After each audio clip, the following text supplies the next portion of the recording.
I'm too scared to actually bike on this shoulder. It's just shocking to me, actually. I didn't realize it was this bad.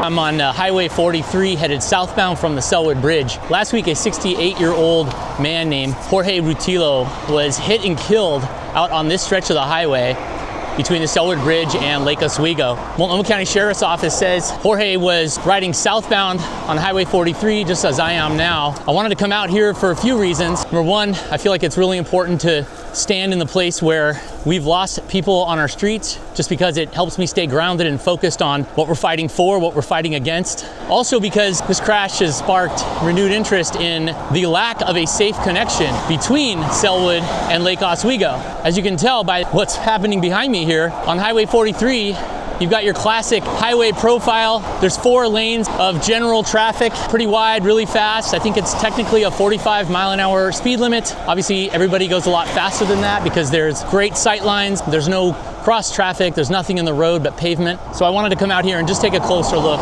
Keep in mind, as you watch this, that the fatal crash last week happened at 5:30, so it would have been essentially dark out here. I didn't have the guts to do it in the dark. The visibility would have been a lot worse. According to Multnomah County Sheriff, we're coming up on the exact spot where the person was killed. It happened right about here. There's a clump of rocks. They say he hit a rock. You can see the skid mark from the car right there, that white stripe. This is about right where they say he got hit. I want to just stop right here and point out that from what I've observed from being on the scene, and also from what I've read so far from the Multnomah County Sheriff's Office, the driver in this collision looks to have clearly violated Oregon's safe passing law. Now, broadly speaking, that law says that when you're driving and you go to overtake a bicycle rider on a rural road just like this, that you have to give that rider enough room so that if they were to fall over in front of your car, you wouldn't hit them. That appears to be, from what the sheriff's office is saying, exactly what happened here. They say that Rutillo Jorge was riding in a southbound direction, hit a rock in the shoulder, fell off his bicycle into the roadway, and was then hit. If that is the case, it looks like the driver would have clearly violated ORS 811.065. That law states that on a road with a speed limit of over 35 miles an hour, of which this road has, and on a road that doesn't have dedicated bike lanes, that the driver needs to give the bicycle rider enough space to get around them without hitting them. So keep in mind, the investigation into this crash is not complete. That's at least what Multnomah County Sheriff's Office told me this morning. Once it is, they'll pass it over to the District Attorney's Office, and it will be the DA who will decide what, if any, traffic citations are warranted and or if there are any criminal citations that are necessary in this case. As you can see, the shoulder actually probably goes all the way to here where you'd have some pavement for safety, but with all the debris which has been built up over more than just one season, very little space to actually ride in. Despite what Multnomah County or City of Portland might think, people actually do need to use this shoulder and actually do use this shoulder currently. Look at these rocks. Look at how much debris is built up in this shoulder. He's riding southbound, probably trying to hug this white line.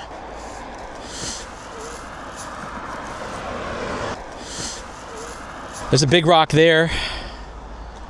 Then if you come up a little further, you can see some kind of marking from the car's tire right here. This white spray paint is definitely from Multnomah County Sheriff investigation. We've got to do something about this shoulder. We've got to do something about this connection. I've been to a lot of crash sites over the years. I'm a pretty confident rider. This is by far the most dangerous stretch of road I could imagine someone riding. And I know it's really easy for people to be like, well, why would that guy have ridden on such a dangerous road? I mean, he should have known better. You never know what Rutillo Jorge, why he chose this route. He literally could have moved here a week ago and saw that it was a highway and figured I can bike on a highway, no big deal. I wanted to show you what it looks like going south right from the Selwood Bridge. Let's say you're unfamiliar with the area and the gate at the cemetery is locked, you can't get through that. You know you need to get to Lake Oswego and you just say, okay, I'm gonna try this highway. It'll be a nice straight shot. And you start off just like this and it's not that bad. You think, hey, I could ride on here. Actually, look at those tire tracks. So it's clear that bike riders are using this route and it just gives me the chills to even think about it. But you can see how it starts. It's not all that bad, really. And I know what that's like. Once you commit to a route, you sort of say, all right, I'm in. And you just go as hard as you can maybe to get through and hope for the best. But as you can see, it quickly turns into a really, really terrible, dangerous situation. I can recall 2018 or so, if folks remember Martin Greenow over on Lombard, people said the same thing. That's a major state highway, very dangerous spot where he got hit and killed. But when I did some reporting on that, met his girlfriend, his roommates, they actually said that he just moved there. And if you look at a city bike map, there was no warning of caution. You see a road with a shoulder or even a bad bike lane. In this case, in Martin's case, there was a gap in the bike lane where he got hit. People like that, I believe, deserve to have safety. They deserve to have a facility that they're not going to die in that easily and be killed by a driver for one tiny little thing, like there was a rock a little bit too close to the road. It just doesn't make any sense to me. It's not fair. It really is a shame that we designed this corridor just for drivers only. Obviously we know the risks if you want to take a bike, but what about if you want to take the bus? TriMet serves this area. Look at this. How about this for a bus stop? Nowhere to wait, right on the highway.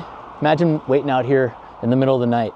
Not really great, but we have all this road here, all this space. We're giving it just to drivers. After being out here for a while, I just feel incredibly sad and frustrated. Somebody thought that they would be able to ride on this shoulder. It's a reasonable thing to assume, given that there's no other options for someone who's not in a car to get between Selwood and Lake Oswego. That's really feasible. You need to get south for whatever reason and you're on your bike. You maybe try to go to the Riverview Cemetery. The gate is locked at dusk or for whatever reason. And so you think, I'm just gonna go for it. Just give it a try. How bad can it be? Oh look, there's a little bit of shoulder, like where it starts up by the Selwood Bridge. It doesn't look terrible. At least there is a serviceable shoulder that you can actually use. But once you commit and you're on this route, and all of a sudden the dirt and the rocks and the needles and the sticks and the leaves start to crowd you out of your lane, all you're thinking is, a few more pedal strokes and I'll get to a better spot, maybe just ahead, maybe just ahead. Boy, this feels dangerous. I hope nothing happens. A lot of us have been in that position. I've certainly been in that position myself, just hoping that everything goes well until I can reach a safe harbor, a place where I'm gonna feel a little more confident and a little more secure. Unfortunately, this person never got to that place. And it's a real failure. It's a real failure of our system that serves one type of user only. And I think people are reasonable to say, why don't we have a better connection for bicycle users between Selwood and Lake Oswego? And it's not that far between Selwood and Lake Oswego, especially with e-bikes. This would be a connection that a lot of people could use. There is an old rail right-of-way just over there on the other side, which folks know about, where the trolley runs. Used to run a lot more. That is stuck in a lot of legal quagmire.